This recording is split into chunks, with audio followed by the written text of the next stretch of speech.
All right, we'll go ahead and get started at 7 o'clock. Thank you all for being here this evening, Monday, February 7th, 2022, a meeting of the Mayor and Council. First, our invocation and pledge. We've got Reverend Charles A. Maxwell here, Jr. from the Breakthrough Fellowship, 1810 Spring Road. Appreciate you joining us tonight. If you'll come forward and lead us in the invocation and pledge, and everybody please rise.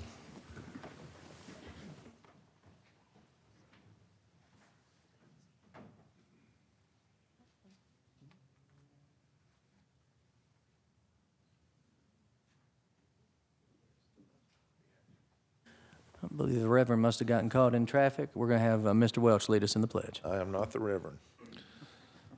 Our Heavenly Father, we just thank you, Lord, for bringing us here this evening. And we just ask your blessings upon this city, our police and fire, this council as we make decisions here this evening, Lord, and each and every citizen here. We just ask that these decisions be something that's in your honor and that we do so in a respectful manner, that what we decide is for the best of the city. Be with each and every one of us as we leave this place this evening, Lord, and go home. Watch over us and protect us. In your name we pray. Amen. I pledge allegiance to the flag of the United States of America and to the republic for which it stands, one nation, under God, indivisible, with liberty and justice for all. Thank you, Mr. Welch. You might notice that Mr. Wagner and Mr. Pickens are not here this evening. Mr. Pickens had a personal issue to attend to. And Mr. Wagner has taken a job with the City of Atlanta administration as Deputy Chief of Staff to Mayor Dickens, and he has resigned his position. So we're going to have a vacant position in Ward 2. The qualifying will be March 8th, 9th, and 10th. And the election will be tied in with the primary the fourth Tuesday in May, which is May 24th. So if you know anybody that would like to run, I know we have one candidate here this evening, and I'm going to invite her up before we do anything else. Any candidates, please come forward. Hello, my name's Latonia Behinds. Is your microphone on? Just hit the button on there we go. The button on the bottom. I think it's on. There we go. My name is Latonia P. Hines, and I want to see if I can take this off for a second. I'm very excited to announce my candidacy for Ward 2. I have been a proud member of this community for over 20 years. I have worked in the Cobb Solicitor's Office, the Cobb DA's office. I've been a public servant during this time, and it'll be such a wonderful honor to be able to serve in this capacity in the city that I've lived in for the last 20 years. So I look forward over the next few weeks being able to let more people know about me and what I can do for this community. So thank you. Thanks for being here. All right, agenda changes. We have one. Item A, 2022-067, approval to add item 2022-68 for road closure to the consent agenda. Can I have a motion to add this to the consent agenda, please? So moved by Mr. Lindley, seconded by Mr. Welch. All those in favor, please vote.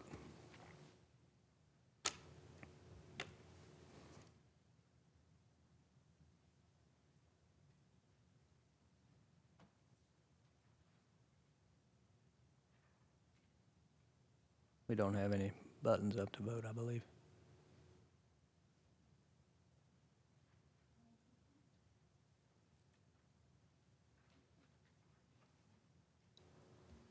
There we go.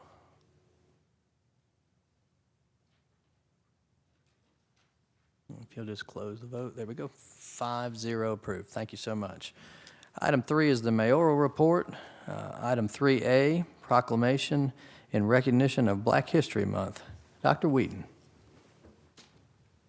Thank you, Mr. Mayor. You know, it's been a really exciting part of this position and certainly thankful to all of my colleagues here with Mayor and Council to be able to celebrate Black History Month formally in the city of Smyrna. It's a really exciting time, really exciting opportunity for me, and certainly, you know, the ability to, you know, really formally recognize the importance of Black history in the city is personally exciting, but I think it's also exciting to the community as a whole.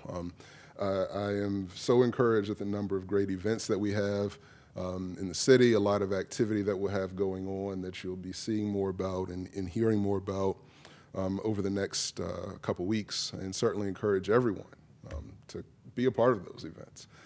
Those events are for everyone in the community, everyone in the area, family and friends anywhere. Some can be joined virtually, some can be joined in person, but certainly looking forward to a lot of activity there, and be sharing more about that over the coming month. But for now, we'll go ahead and read the proclamation and we'll be following that with the performance, I believe. So, a proclamation by the mayor of the city of Smyrna in recognition of Black History Month. Each year during Black History Month, the city of Smyrna explores the history and culture of African Americans, discovering stories of triumph of the human spirit. And whereas the 2022 theme for Black History Month is Black Health and Wellness, focusing attention on how American healthcare has often underserved the African American community. And whereas 2022 is the 200th anniversary of the birth of Harriet Tubman, an abolitionist and conductor on the Underground Railroad, who was also an advocate for the equal care and treatment of African Americans. Tubman helped found a home for aged and indigent African Americans. And whereas prominent Smyrnan, Miss Fannie Williams, was the single largest donor for the 1948 Marietta Hospital on Montgomery Street, which was the only hospital serving African Americans in Cobb County at the time. And whereas the city of Smyrna strives to improve the health and wellness of its community, in the past year, Smyrna has provided free access to COVID-19 vaccinations and vaccine information to everyone in the community throughout clinics and site visits. And whereas the city of Smyrna continues to work towards becoming an inclusive community in which all citizens are respected and recognized for their contributions to our community, the state, and the country, and the world. Now, therefore, I, Derek Norton, mayor of the city of Smyrna, Georgia, do hereby proclaim the month of February 22 to be Black History Month. Signed, Derek Norton. Thank you, Dr. Wheaton. This is one thing I look forward to every year, and they just blew us away last year. We had the Tarpleys here. I know that Tamari can't be here tonight, but we've got Mike and Makari Tarpley here from the Breakthrough Fellowship, and they're going to perform for us in honor of Black History Month. Come on up, y'all.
Hello. My name is Makari Tarpley. That's my dad. And we're going to sing another song for you all. Thank you so much for having us.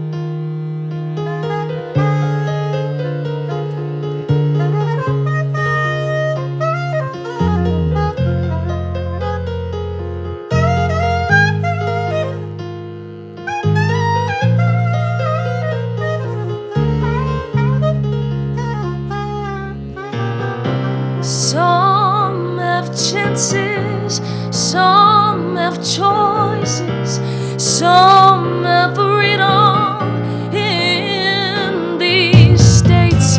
Colored women, God-filled chances, God-filled choices on our plate. Mama told me there are limits for dark-skinned girls stuck in this light-skinned world. Once in a while, I lose myself in dreams. A silly girl full of silly schemes. Now along comes a man whose skin is white and pale, a shiny fool full of shiny tales. He says he'll make the people hear me. He'll force this world to finally see me. Is he a lie like every other man? Oh Lord, could he somehow help to free me?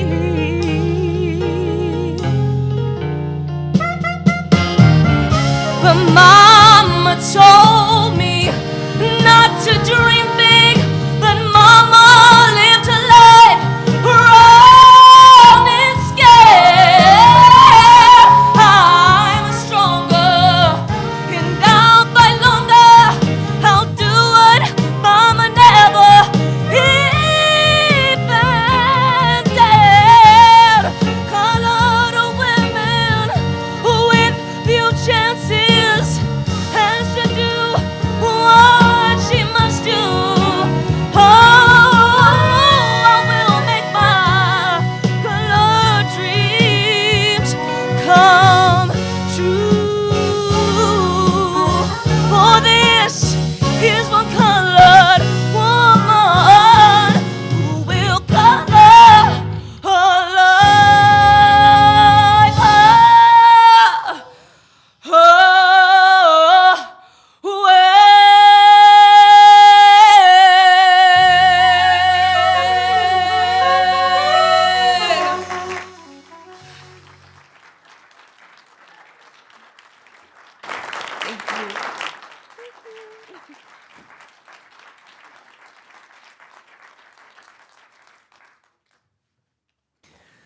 That was awesome. I don't know about y'all, but I'm cool with just canceling the rest of the meeting and having them perform with it for us all night long. Really good stuff, y'all. Thank you so Mr. much. Mr. Mayor, I'd like to, maybe we can go ahead and give them the proclamation, perhaps. That'd be great. Yeah. Yeah, let's do that. Come on up, y'all. Come on up to the podium.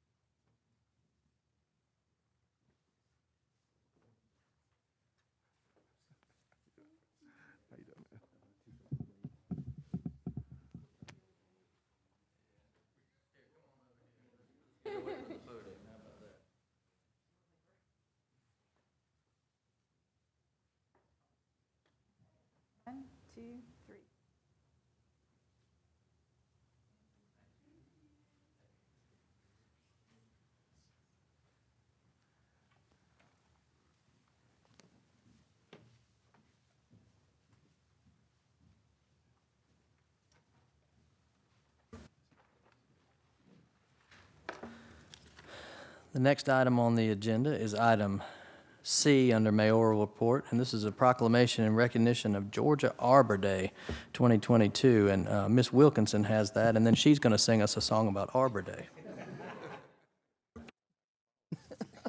Miss Wilkinson. I was thinking the same thing. That was awesome. And I also just want to make a note that they are citizens of Ward 5. So, and I'm proud to have them in Ward 5. So with that being said, I'll read the proclamation by the mayor of the city of Smyrna for Georgia Arbor Day. Whereas the first Arbor Day was celebrated in 1872 in Nebraska and a special day for planting trees and has grown to thousands of celebrations in communities across our nation each year.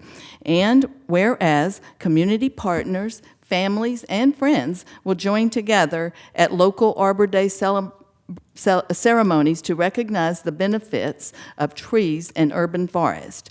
And whereas trees will be planted across the state, creating a lasting legacy for future generations. And whereas trees improve water quality and quantity, reduce the erosion of precious topsoil, increase property values and economic vitality in business areas, provide shade, cleanse the air, create habitat for wildlife, and add beauty to communities. And whereas trees promote outdoor recreation, which improves human health and well-being and reduces natural deficit disorder in children, encouraging more activity and connection to the natural world. And whereas all of Georgia benefits from forestry, which contributes billions of dollars annually to our state's economy and provides employment for more than 100,000 people.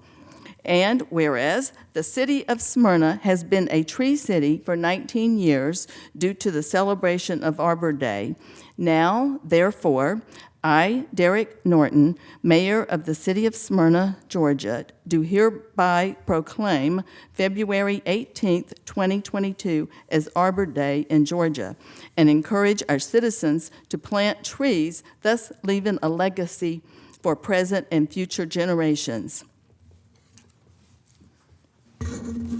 Thank you, Ms. Wilkinson. I'd like to invite Julie Barwig up, runs our Keep Smyrna Beautiful organization, and to accept that proclamation.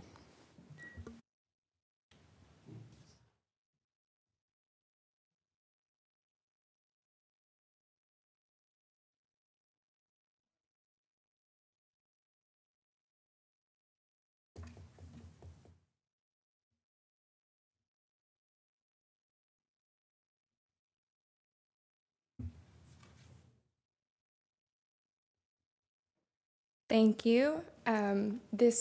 Every year keeps Smyrna beautiful, and the city plant a tree in honor of Arbor Day. This year we will be planting 2 shade trees at Chuck Camp Park.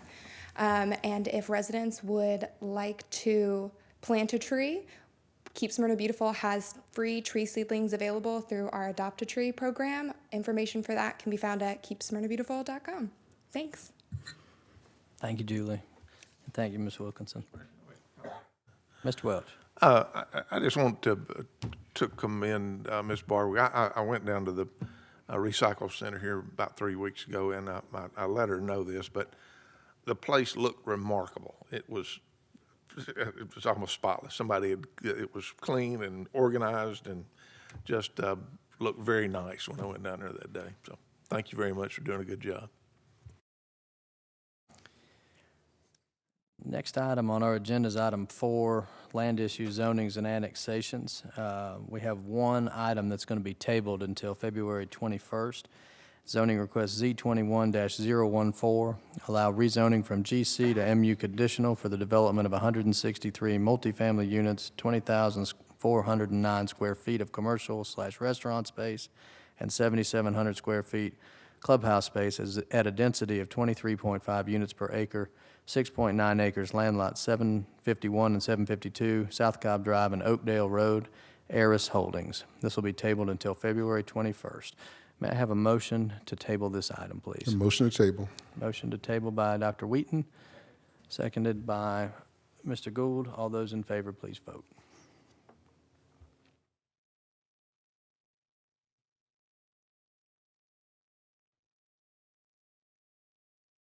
And that's approved 5-0. Item 5, privilege licenses. We have none. Item 6 is formal business.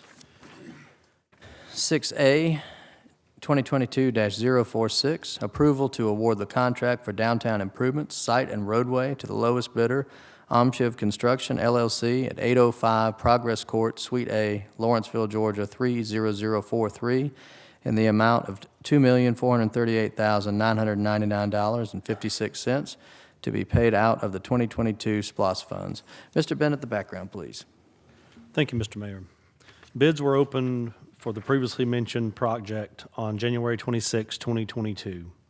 After review and analysis of the 4 bids received, Shiv Construction LLC has provided the lowest bid. The following contractors' bids were received. Shiv Construction LLC, $2,438,999.56. CMC Incorporated, $2,450,772.85. Baldwin Paving Company, $2,532,077.84. And CMES Incorporated, $2,859,967.35. It is a recommendation of Croy Engineering and the Purchasing and Public Works Departments of the City of Smyrna that the contract be awarded to Shiv Construction LLC in the amount of $2,438,999.56. Thank you, Mr. Bennett. This is in Councilmember Lindley's ward. Any discussion? Mr. Lindley. Thank you, Mr. Mayor. Motion do pass as presented. I have a motion by Mr. Lindley, seconded by Mr. Gould. All those in favor, please vote. And that's approved 4-1 with Ms. Wilkinson voting in the negative. Item B, 2022-038, approval to amend the fiscal year 2022 budget for debt service. These are interest payment for the Smyrna Downtown Development Authority bonds, revenue bonds, for City of Smyrna Project Series 2021 in the amount of $658,384.03 to be funded from general fund reserves. Any background, please, Mr. Bennett? Yes, sir. Subsequent to the adoption of the FY 2022 budget, the city completed financing for the DDA Series 2021 revenue bonds to jumpstart SPLOST 2022 projects and to fund $7.35 million of general fund related projects. The general fund is responsible for all interest payments on the debt since the bond was not included in the SPLOST referendum. There's one interest payment occurring in FY 22 that needs to be included in the FY 22 budget in the amount of $658,384.03. General fund will show a transfer out to the 2022 SPLOST fund for this payment, and the 2022 SPLOST fund will show a transfer in and also show the debt service payment.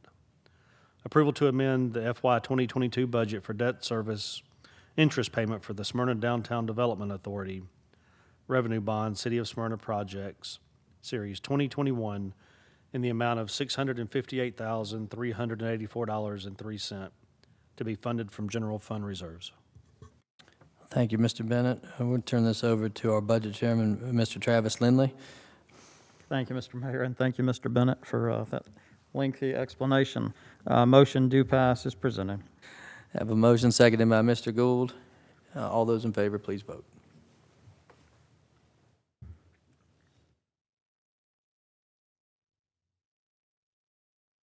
And that's approved 4-1 with Ms. Wilkinson voting in the negative. Item C, 2022-023, approval to award Lichty Commercial Construction Incorporated at 3445 Buffington Center, Atlanta, Georgia 30349 for the addition of a unisex family restroom on the east side of the existing Wolf Adult Recreation Center using $188,806 of Smyrna Parks and Recreation funds from Community Development Block Grant, CDBG Public Facilities Balance, and authorize the mayor to sign and execute all related documents. Mr. Bennett, do you have a brief background of this item? Thank you, Mr. Mayor. Yes, the City of Smyrna Parks and Recreation requested funds from Community Development Block Grant Public Facilities Balance for an addition of a unisex family restroom on the east side of the existing Wolf Adult Recreation Center. 2 bids were submitted. And Parks and Recreation and Finance recommend the contract be awarded to the lowest responsive and responsible bidder, Lichty Commercial Construction Incorporated, in the amount of $188,806. Okay. This is in Ward 3. Mr. Lindley. Thank you, Mr. Mayor. I think this is a great addition to the Wolf Center. With that, motion do pass as presented. Have a motion do pass, seconded by Mr. Welch. All those in favor, please vote.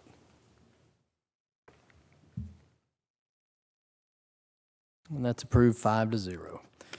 Item D, authorization for the City of Smyrna to continue as a subrecipient of the Cobb County Community Development Block Grant, CDBG program for 2022, to receive the grant amount of $261,658.67 for public facility projects and administration and planning, and authorize the mayor to sign and execute all related documents. This is just the agenda item that allows us to accept this CDBG money. I'll turn it over to our budget chair, Mr. Lindley.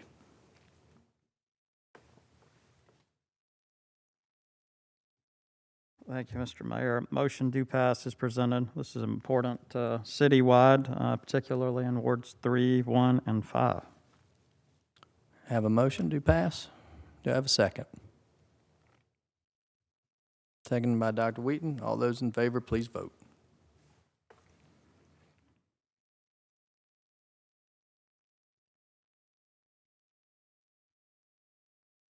That's approved 5-0. Thank you.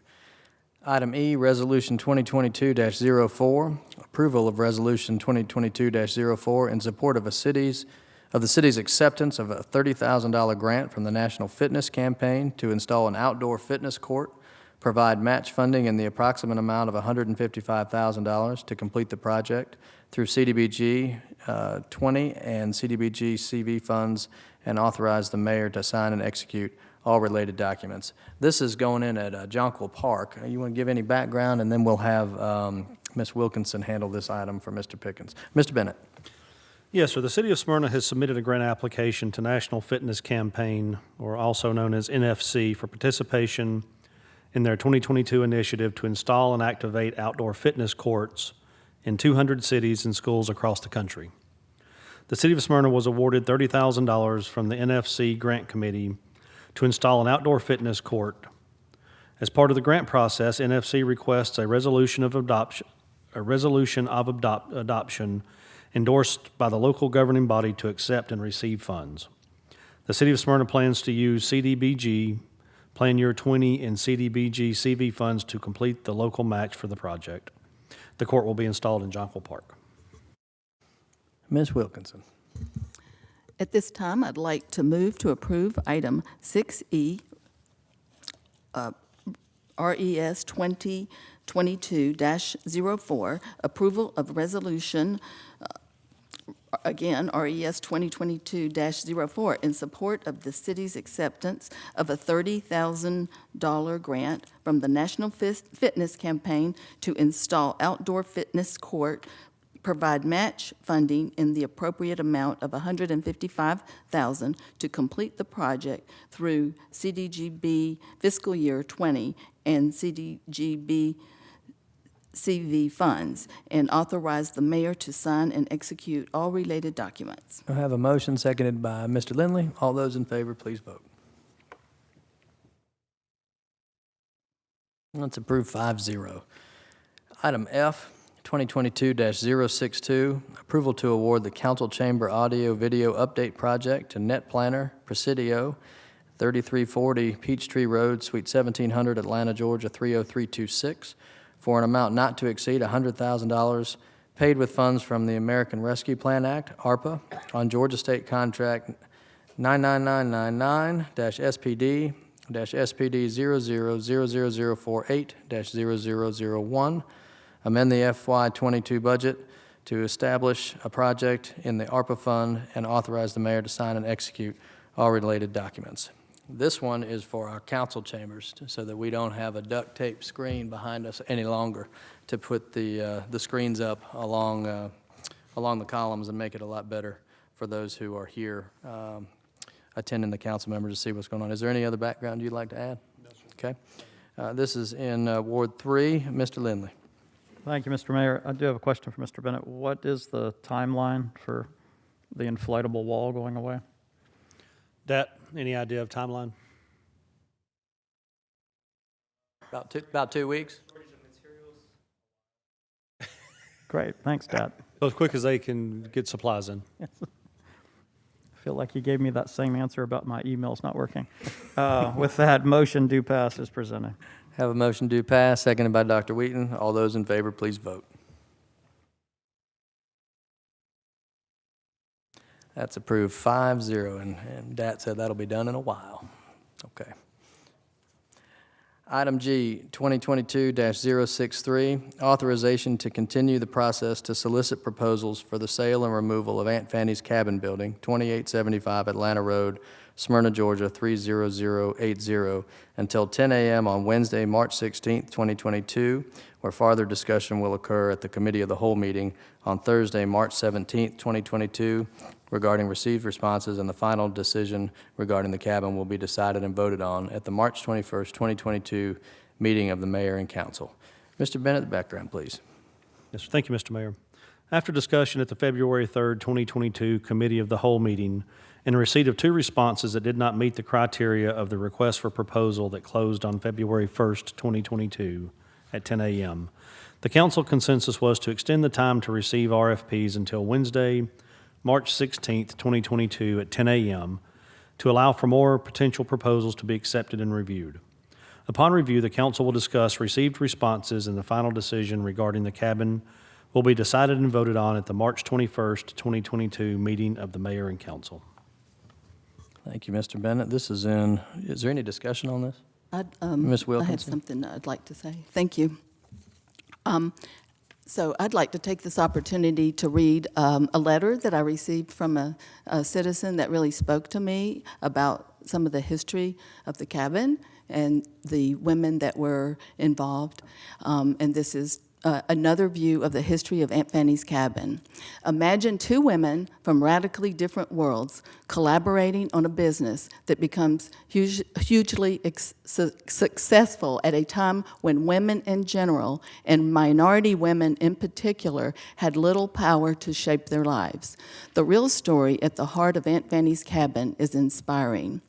A few days before the attack on Pearl Harbor, Iselin Campbell McKenna, a wealthy Atlanta socialite who was the founder of the Atlanta Junior League, a service organization, and Fannie Williams, a talented Southern cook who worked for Mrs. McKenna's family, opened Aunt Fanny's Cabin to sell the produce of the tenants on Mrs. McKenna's family farm. Using one of the tenant buildings on the farm, Mrs. McKenna is quoted as saying she wished to provide the means for the workers on her farm to market their produce. This effort was not to exploit these people, but to help them make some money.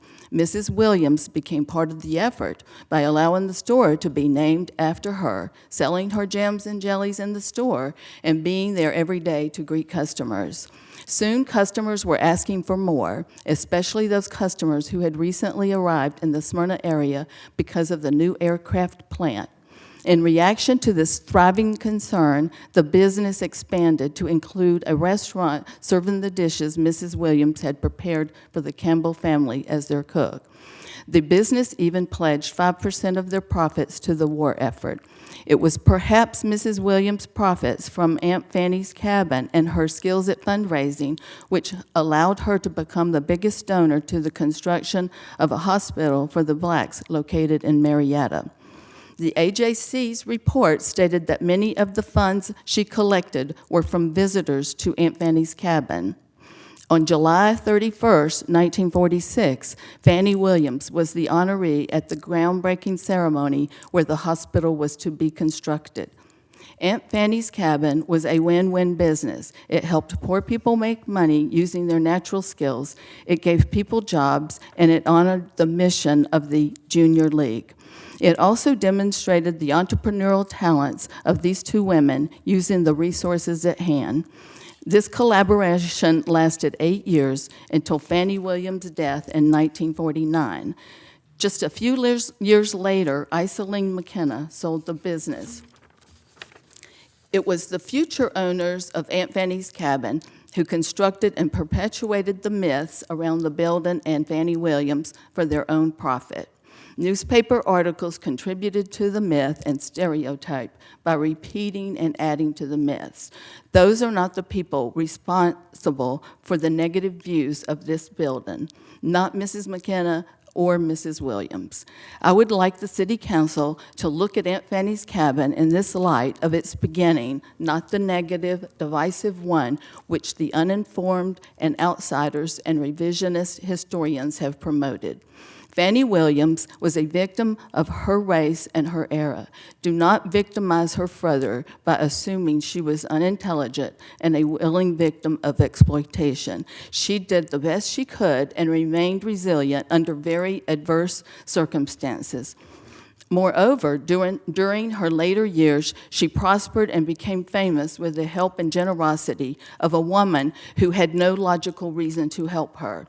Mrs. McKenna was wealthy and had no need for the money this business generated. She did it because of her desire to help others less fortunate than herself, which is evident in her founding of the Atlanta Junior League and their mission. Do not demonize Iselene Campbell McKenna. This is a historic building whose upkeep has been neglected and whose condition is now used as an excuse to rid our city of this landmark. The story of these two women and the success of their combined efforts is something we should be proud of. This building should be regarded as a symbol to diverse members of our community coming together, using their talents and resources to help each other and even to contribute to the common good. It should not be destroyed or sold. It should sit proudly where it is and be respected and maintained in the spirit for which the business first located in it was conducted. Okay, so at this time I also want to read some of my talking points and concerns, but I need to get a drink of water first, so. Because my mouth was so dry. Thank you. Okay, I want to take this opportunity to express my specific concerns about the effort to remove or demolish Aunt Fanny's Cabin. One, this building is a landmark in Smyrna, but also a type of building which preservation is now recognized as historically important and endangered. This type of building is where many poor Americans lived in the 19th and 20th centuries, particularly in the South. Because these tenant homes were built for and or by poor people, and therefore not with the finest materials, they require protection and maintenance, perhaps more so than the existing fine historical homes of the wealthy. I suspect many of our citizens of Smyrna's ancestors may have lived in such a structure. I know my grandmother and her sharecropper family did. It is a structure worth preserving. We need to preserve the structure to tell the story of Fanny Williams and Iselene Campbell McKenna. Two, the citizens of Smyrna raised funds in the late 1990s in order to preserve this structure and move it to our downtown. I think we owe them the respect of more consideration to this cabin and the desire to keep it. Three, the desire to get rid of Aunt Fanny's Cabin is in stark contrast to the city's purchase and renovating of the Reed House, former home of some of our wealthy citizens. The city purchased the Reed House and property for $1.8 million and then spent another $1.9 million renovating it. Yet we are being told that a few $100,000 is far too great an expense to preserve Aunt Fanny's Cabin, a modest building and landmark with a renown and importance that far exceeds the Reed House. Four, the more I have researched, the more inaccuracies I have found, which have perpetuated for years. This structure and landmark deserves more of our consideration and our time to determine its future. The city should commit to stopping the discussion about removal or demolition right now and allow, one, the time necessary for fact-based research about this structure, two, time for a dialogue with the entire community about the building's future, three, time for soliciting the opinions of professional preservationists and historians, four, time to look at options for the use of the building that the entire community can participate in determining. I would like for the City Council to commit to the goal of preserving it rather than eliminating it. 5, for me, it is disturbing that we are having this discussion during Black History Month and on the eve of Women's History Month in March.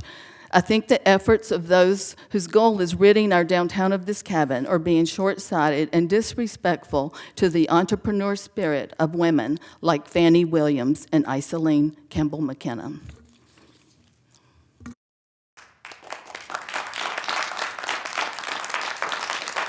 Thank you, Ms. Wilkinson.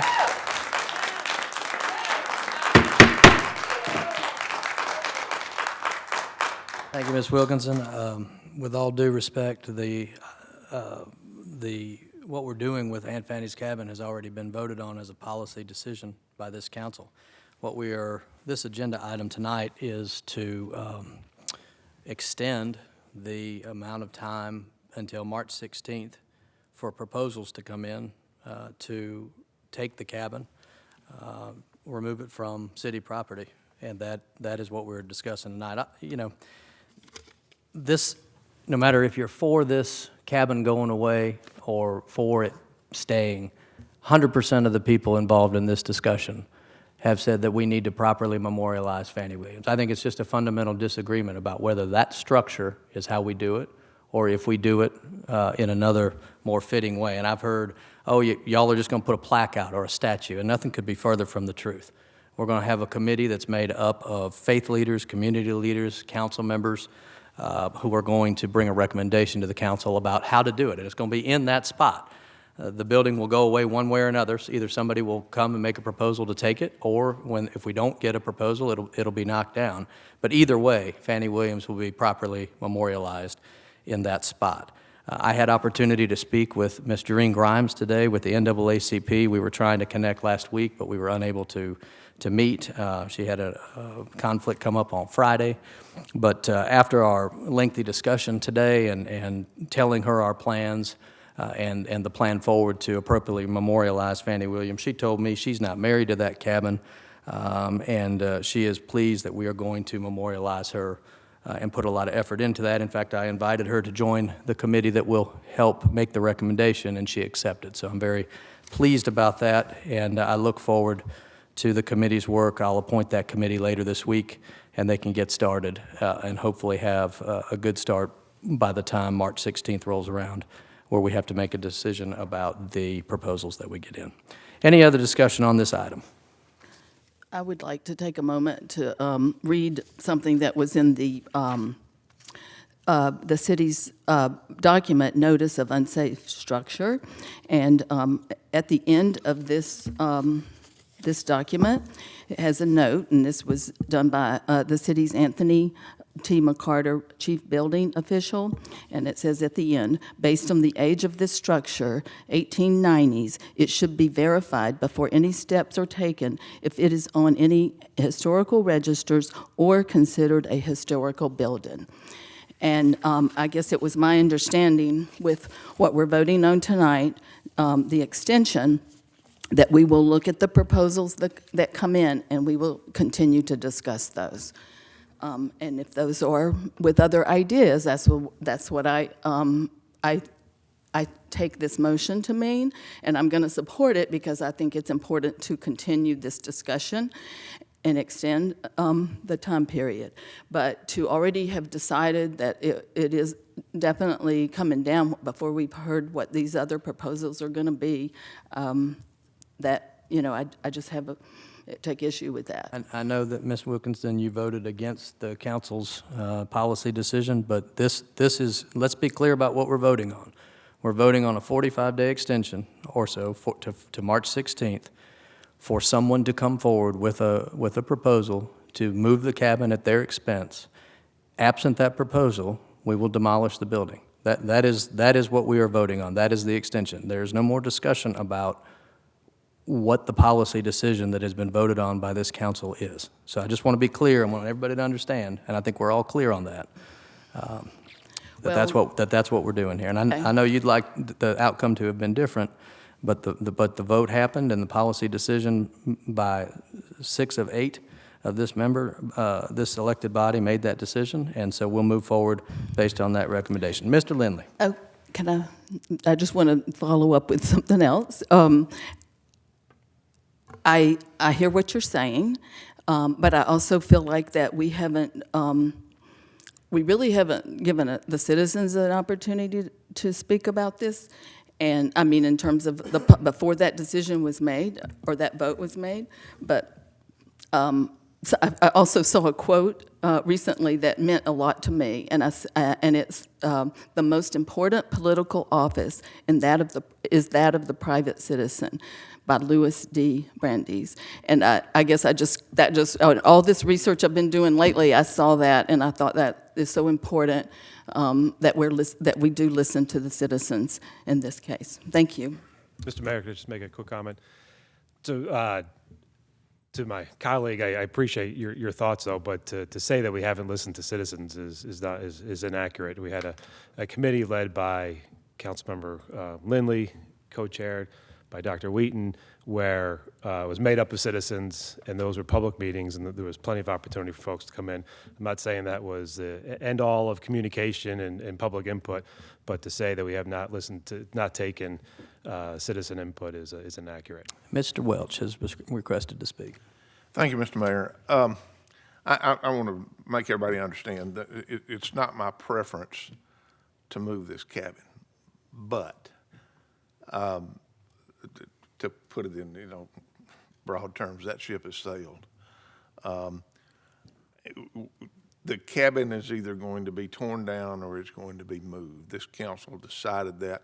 I didn't vote for it. I didn't support it, but that's going to happen. This is I'm in my life, I compartmentalize a lot of things, and this is one of them where the vote has been made to move the cabin, and I support this vote tonight to extend it because I want somebody at this point to come and take the cabin.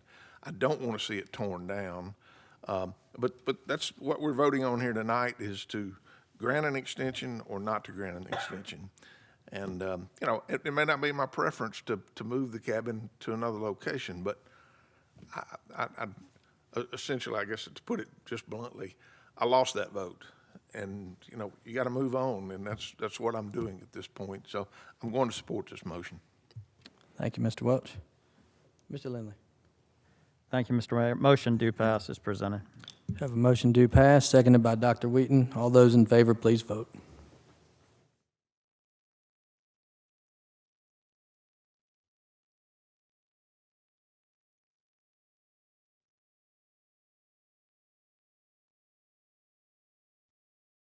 That's approved 5-0. Thank you. Item 7, commercial building permits. We have none. Item 8 is the consent agenda. Mr. Bennett, can you please read the consent agenda for council approval? Yes, sir. Item A, MIN 2022-02, review and approval of the January 13th, 2022 Mayor and Council Committee of the Whole meeting minutes. Item B, MIN 2022-03, review and approval of the January 18th, 2022 Mayor and Council pre-council meeting minutes. Item C, MIN 2022-04, review and approval of the January 18th, 2022 Mayor and Council meeting minutes. Item D, 2022-047, approval to use council chambers for a joint Ward 3 and Ward 6 neighborhood meeting, April 24th, 2022, 4 p.m. at Amex Bacon City Hall, located at 2800 King Street, Southeast Smyrna, Georgia, 30080. And item E, 2022-068, approval for a road closure on Windy Hill Road at Burbank Circle for the dates of 02/09/2022 through 02/10/2022 for the construction of the Windy Hill Boulevard improvements. Thank you, Mr. Bennett. Can I have a motion to approve the consent agenda, please? So moved by Mr. Gould, seconded by Mr. Lindley. All those in favor, please vote.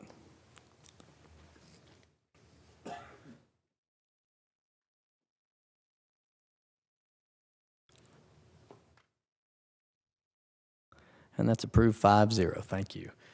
Item 9 is ward and committee reports. We'll start tonight with Mr. Travis Lindley. Thanks, Mr. Mayor. Just it has gone up on social media, and I believe, Jennifer, it's on the city website, the rededication of the Mount Zion Cemetery on Sunday, February 20th at 1:30. Hope everybody can come. It looks great. Mr. Welch. Ms. Wilkinson. No report. Mr. Gould. No report, Mr. Mayor. Dr. Whedon. Thank you, Mr. Mayor. I do have a few things that I'd like to say. I didn't want to put my comments in the context of the item that we already voted on, so I wanted to hold them until the end. Just thinking and reflecting a lot about this cabin. We had a lot of work and a lot of conversation publicly and about this, and just wanted to reflect on a few things. There's been a lot of discussion on the future of Aunt Fanny's Cabin. Some people have concerns about the prospect of a potential relocation of the building. Some have expressed concerns about potential memorials and its adequacy to tell her story. And a part of that conversation for me is how we got here. Focus has been placed on the short term. The fact that in the summer of 2021, we heard a report by our staff on the poor conditions of the building that required its closure. The fact that the mayor convened a task force to determine its future. The fact that said task force met several times and had vigorous debate. The fact that it was identified that repairs to the structure would cost between $400,000 to $600,000 to conduct.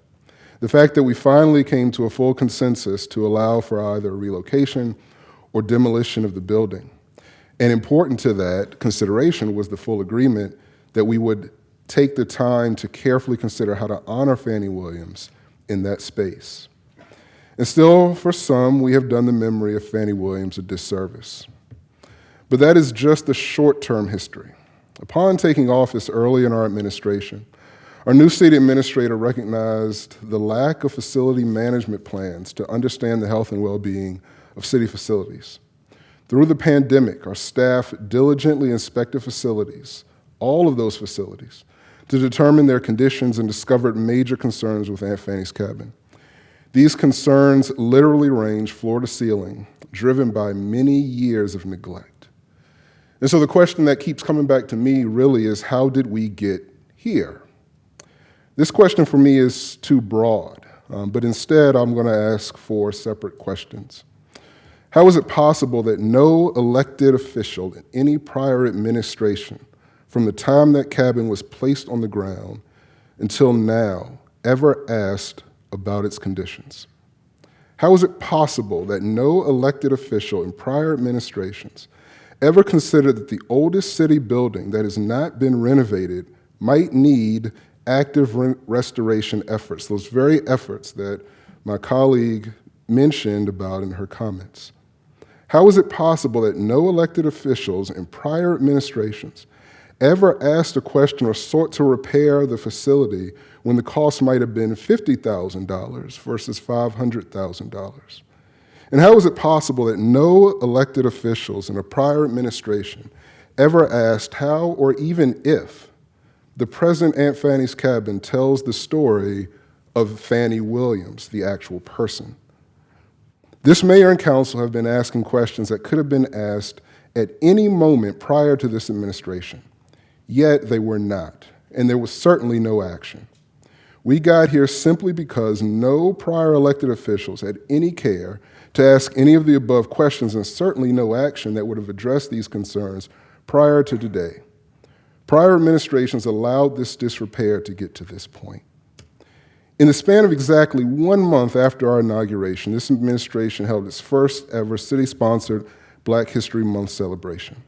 Shortly thereafter, we included a dedicated budget line for Black and Hispanic heritage celebrations in the city. Soon after, we approved the non-discrimination ordinance, the first in the county. Meanwhile, we undertook a restoration and upcoming rededication of Mount Zion Cemetery, a historic Black cemetery, a few blocks from where we sit. And soon, we will hold the first city-sponsored Juneteenth celebration. As referenced in the proclamation that was read, honoring the great abolitionist, that is going to be in her honor at that time. And now we're finally focused on a proper memorial to Fannie Williams. All of these are firsts for the city. One of the most emotional aspects of Fannie Williams' life for me actually was her death. While she was apparently so beloved by the family that employed her and happily used her name to open up a restaurant focused on the revival of Old Dixie, she was buried in Jonesboro in an unmarked grave. This administration, through the work of this task force, was the one that inquired about identifying that grave for a possible marker, which is not possible because of the disrepair of the cemetery. Because of disrepair, we cannot honor her where she rests. And now we stand considering the exact same problem. How do we honor her through the disrepair? Except this disrepair came from years of neglect from this very dais. Prior administrations are completely complicit in not asking any of their questions that could have been asked to appropriately honor this woman. Maybe they weren't important enough for those prior administrations. Those administrations are certainly critical for me, and I'm proud to sit on this dais and ensure that they finally get asked. And I know that I have several colleagues here who are also interested in knowing this history. There is great misinformation about the plan moving forward. I'm excited to continue the work we have done to finally uplift Black history in the city of Smyrna.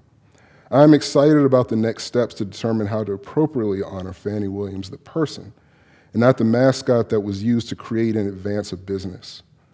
Notions of it just being a plaque in a chimney are false and absolutely absurd. Please be a part of the process and the conversation, but also be supportive of the completely shared goal we all have in trying to finally do the right thing. With that, I yield. Thank you, Dr. Wheaton. Item 10 is show cause hearings. We have none. Item 11 is citizen input. We have 7 people signed up to speak this evening. We'll start tonight with Ms. Shawn Martin. You'll come and say your name and address for the record, please. Yes, hi, good afternoon, good evening. My name is Shawn Martin. I'm in Williams Park community. I come to you concerned, and I'd like to address some of the assertions that you all have made from the dais that simply aren't true. The first thing is, Lewis Wheaton, you talk about prior administrations and what wasn't done, and yet this administration is interested in demolishing this building. I'm grateful for the prior administration. Tim Gould, you were talking about, I don't have it in my notes, but you had mentioned something about something that Susan had mentioned. The thing is the story that has been told is incorrect. Someone mentioned that the funeral or her gravesite was, or the Campbell family did not have anything to do with her grave, when in actuality they paid for the service. Mayor, I would like to offer that the policy decision before was based on ill-gotten information, not the full span of all the facts, because of many of the things, narratives that you all are mentioning are simply not true. She wasn't a mascot. She wasn't any of these things. And yet from the origin story all the way to where we are now, somewhere in between, we had some bad actors. Why should this 132-year-old building succumb to the narrative that the center of that trajectory? Why? It makes no sense. And many times, all these facts that are kind of swimming around and about, it makes no sense that the council would be the biggest proponent, sounding board for misinformation. I have heard that repeatedly from you all. And I would say and encourage that each one of you decide to think carefully about the decision based on an incomplete picture of what actually happened. That is what Smyrna deserves.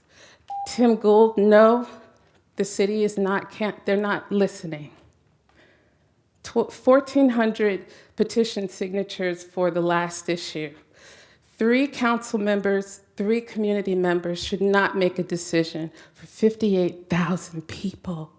You have grandmothers that actually worked in these facilities, fathers, cousins. Aunt Fanny's Cabin actually brought the community together. It is the story of reconciliation that we haven't even begun to scratch the surface. I strongly encourage you that you rethink your decision because it is based on faulty ground. And what a disservice to Fannie Williams. Ms. Martin, you need because to she wrap up. You're deserves over so your time, much. please. Okay. Thank you. I will. Thank you so much.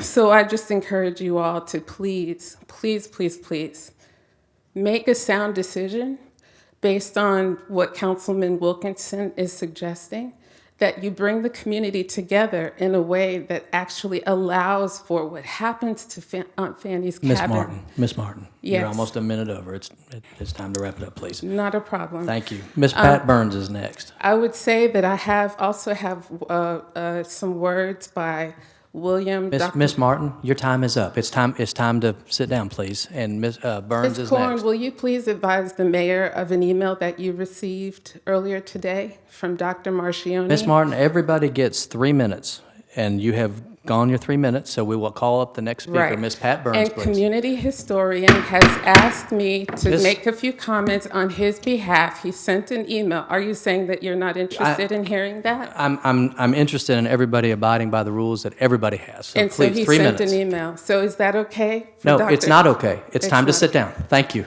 Miss Burns.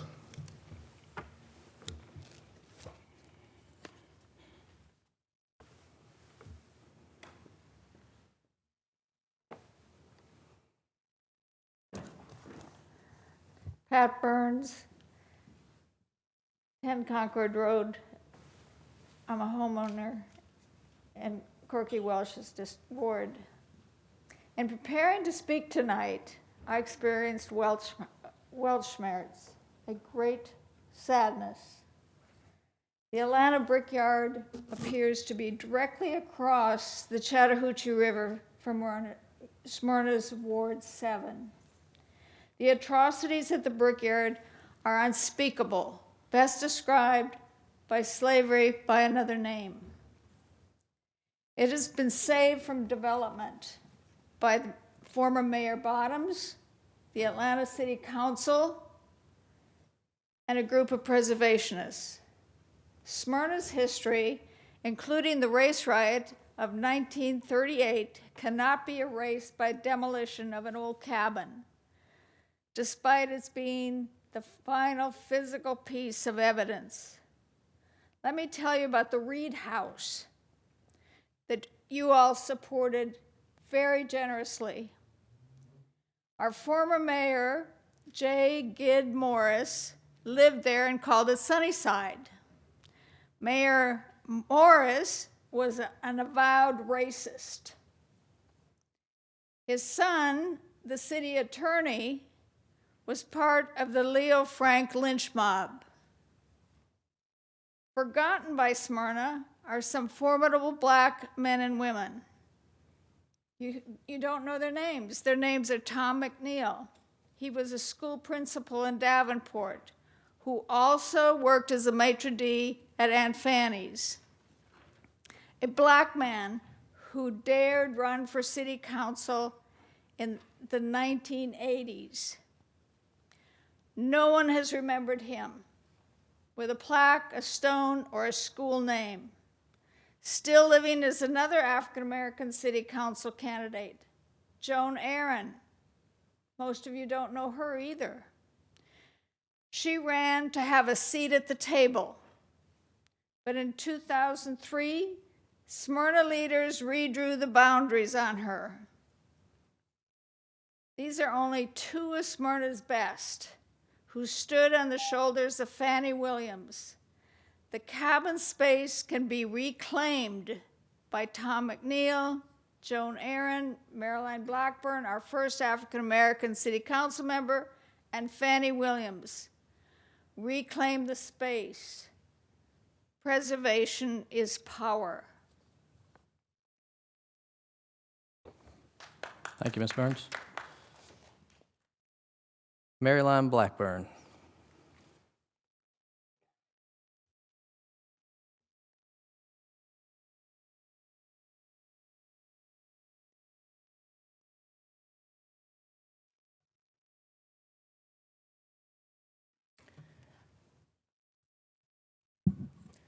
Good evening.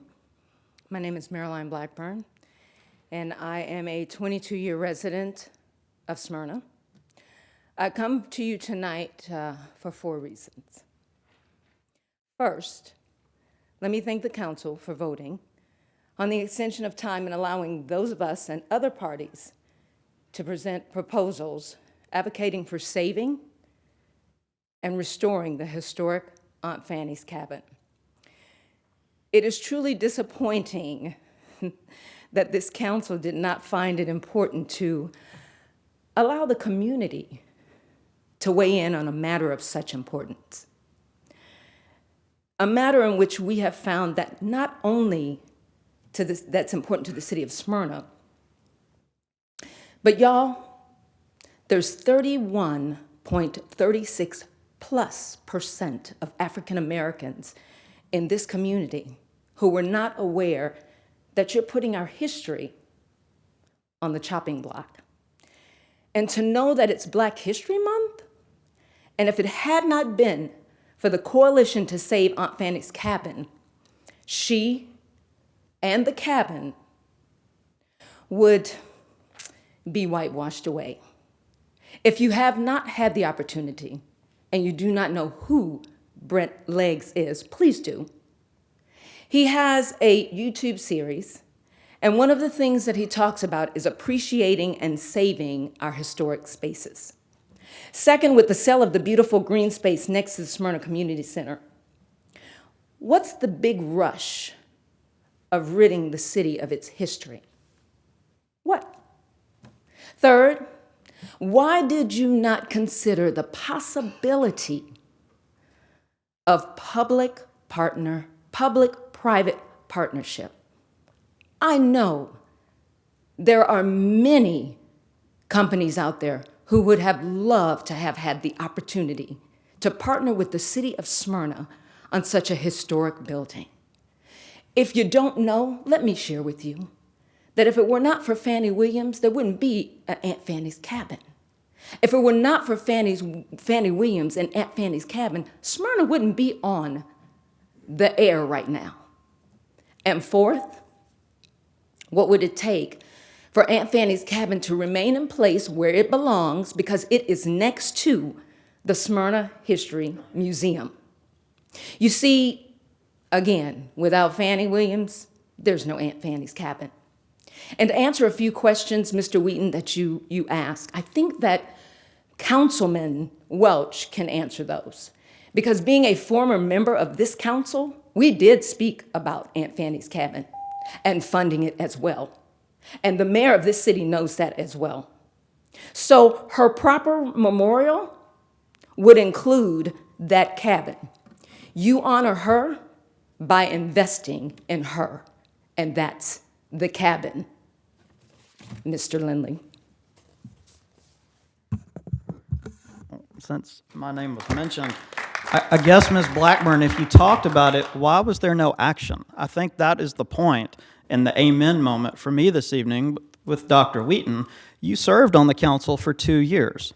And Ms. Lisa, I would like us to go back through the committee of the whole minutes and all council minutes for the period of 2018 and 2019 when Ms. Blackburn was an elected official here and this treasure was right across the street from City Hall.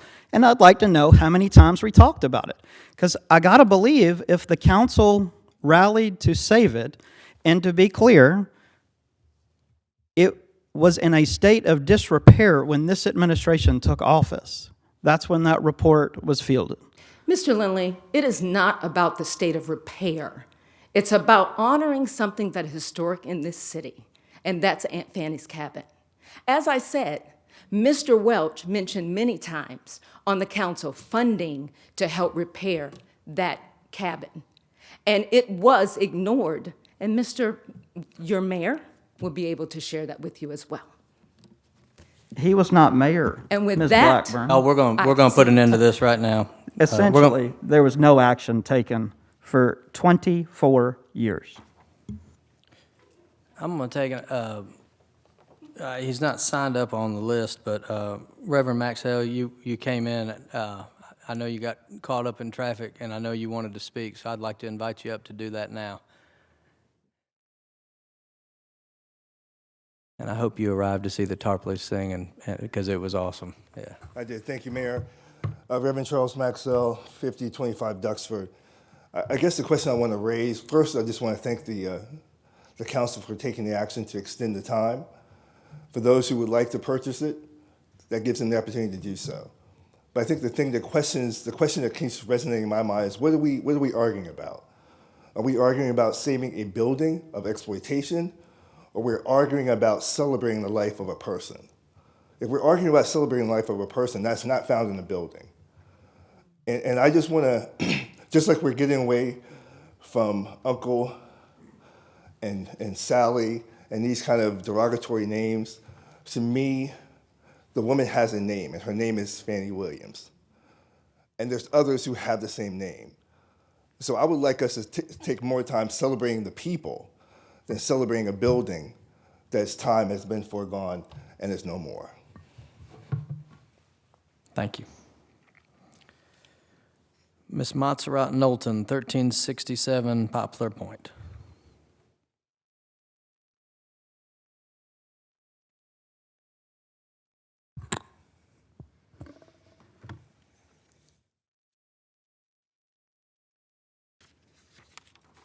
Mayor, City Council, one might say that I am going around and around on another one of this mayor's done deals.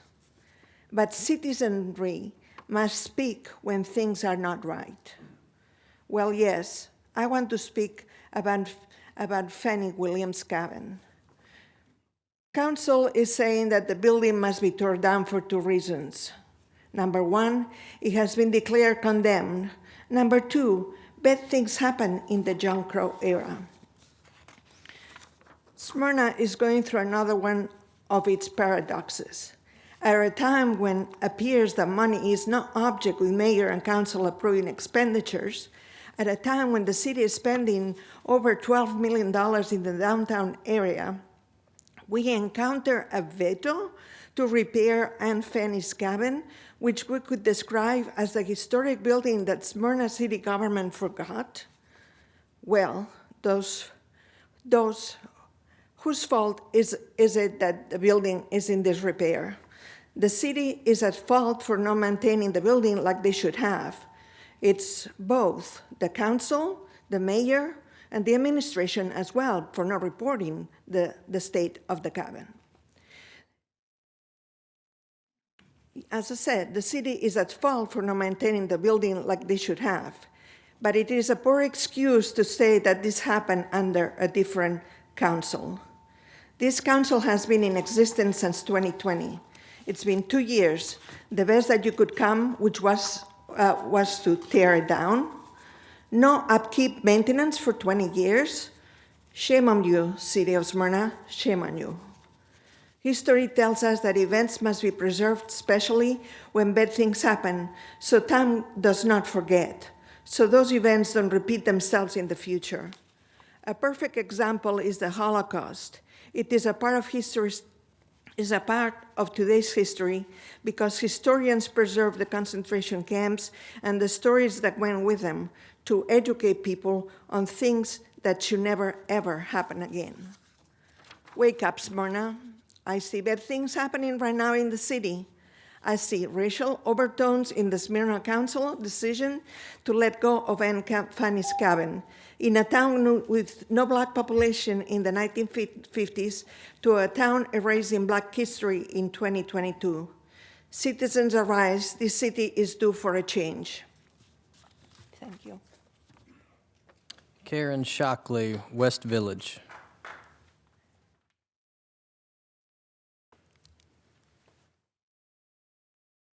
Good evening. Again, my name is Karen Shockley, and I live in the West Village, so I can't vote for any of you. Sorry, unincorporated.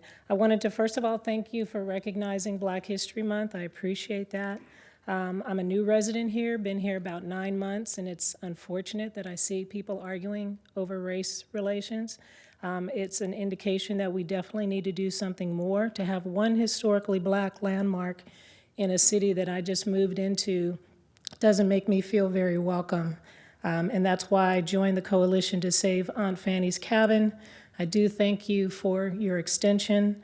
I'm just wondering why there's a temporary structure that was holding up the roof was removed from that building, and the day after that, a fiber optics cable was installed, moving the ground and causing it vibrations. I'm questioning whether you want the building to stay up so that we can get a GoFundMe account or some kind of account, because really it's just about finances.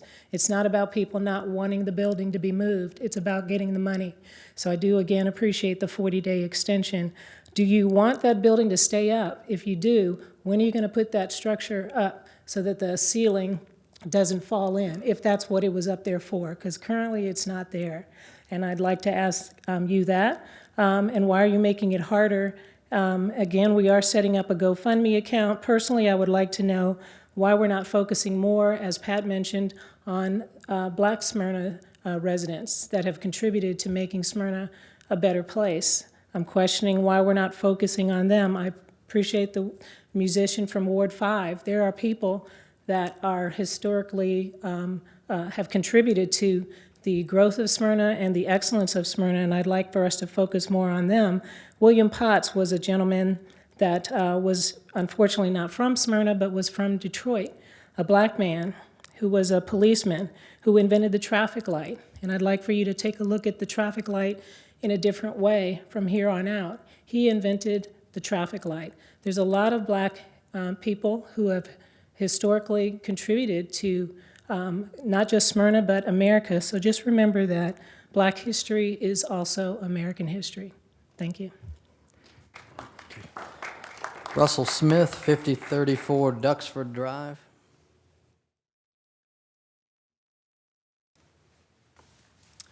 Hello, all. I'm going to come at this from a slightly different angle. So 5034 Duxford, Russell Smith. I understand that the decision has already been made. I really thank some of the folks that have made their comments, and some I agree with and some I don't. But I think the real question I have, and really I just want to get some level of a response, is should the structure known as Aunt Fanny's Cabin be removed, what are the future plans? What are the future plans for the real estate and the process to transact or transform that property? What's next? I want to move a little further ahead versus talking more about memorialization and things like that. So can someone speak to that? I'd be glad to. On that space where that building sits, which is right next to our museum, we will have a committee of, as I mentioned in my earlier comments, there'll be faith leaders, community leaders, council members, Ms. Grimes with the NAACP and others who will meet and come up with a recommendation to council about how to appropriately memorialize and tell Fannie Williams' story. So that will happen at that space. We will commit resources to that. It is not going to be a plaque. It is not going to be a statue. It will be a well-done memorial, a teaching moment about what she did in this community. That committee is going to be chaired by Mayor Pro Tem Tim Gould. They will be appointed this week and begin their work. And so we will have something that we will be able to tell her story and be proud of in that space.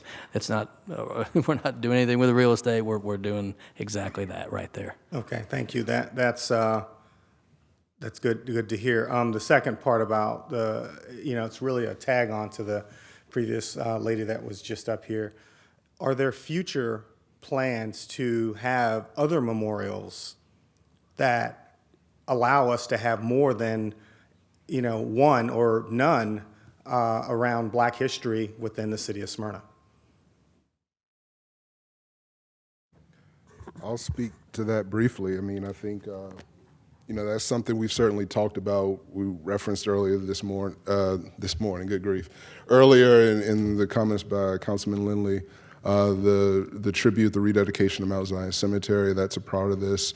I was actually having a conversation with Mr. Gould about the opportunity to expand, you know, even that memorial to include some of that as well, right? I mean, I totally agree with a lot of the comments that have been made. This is the exact point of all of this, is to really, and Ben, for me personally, this is a major issue for me, is to make sure we're telling the story of Black history in this city and doing that very completely and much more thoroughly, and hopefully more appropriately. So yeah, those opportunities are there, and with Mount Zion, that's just one step in the right direction. That's another step, I think, in the right direction. All right, thank you. Thank you for being here this evening. Our last speaker is Jenny Barty, 4094 Laurel Springs Way. Thank you. Thank you, Mayor and Council. Good to be with you.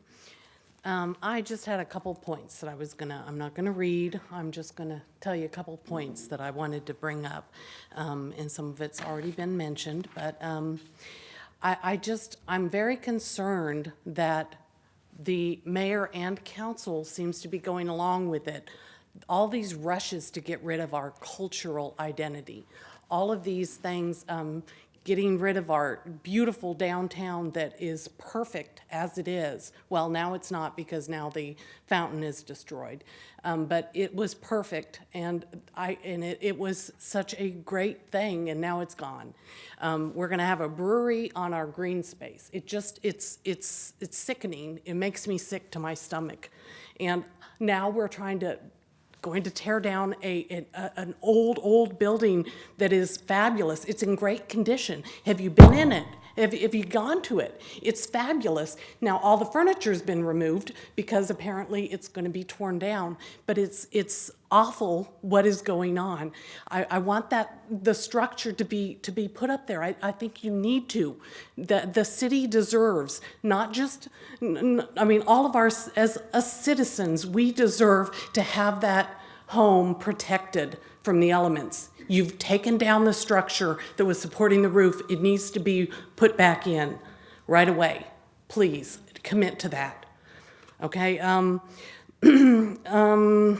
I just want to say that I think that the vote should be reconsidered. You may have said that you wanted to vote to take down that cabin, but I don't think you all really want that. I don't think that the majority of you really want that. I think that you must realize how important it is for us to hang on to our history and our beautiful things that have been created and built in the city of Smyrna. We can't get rid of everything.